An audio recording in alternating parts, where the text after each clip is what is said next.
আসসালামু আলাইকুম। জান্নাতের রান্নাঘর থেকে চলে এসেছি আমি জান্নাত। আজকে আমি আপনাদের সাথে শেয়ার করব মাছের ডিম ভুনা।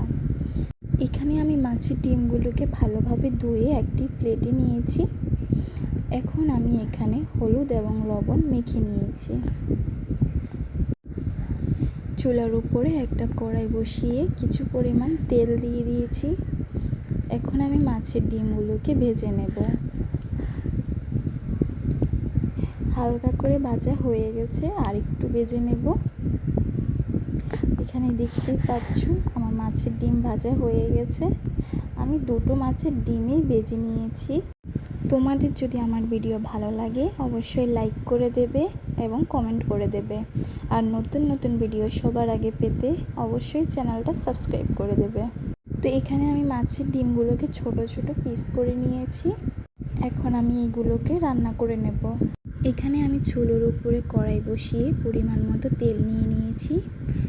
আমি ডিম ভাজার পর যে তেলটুকু থেকে গেছে সেই তেল দিয়েই আমি রান্না করে নেব।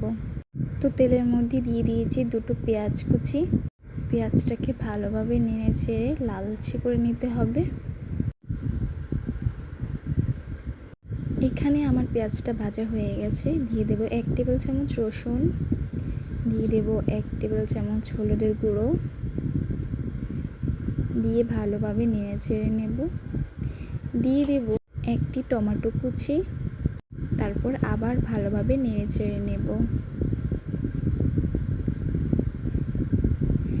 এখানে ভালো করে মশলাটা কষিয়ে নিতে হবে। তোমরা দেখতেই পাচ্ছ আমার মশলাটা রেডি হয়ে গেছে। এখন আমি এখানে পিস করে রাখা মাছের ডিমগুলো দিয়ে দেব। তারপর ডিমগুলোকে নেড়ে ছেড়ে মশলার সাথে ভালো করে মিক্স করে নিতে হবে। তারপর আমি অল্প একটু পানি অ্যাড করে নেব। অল্প করে পানি দিয়েছি যাতে মশলাটা ডিমের মধ্যে ঢুকে।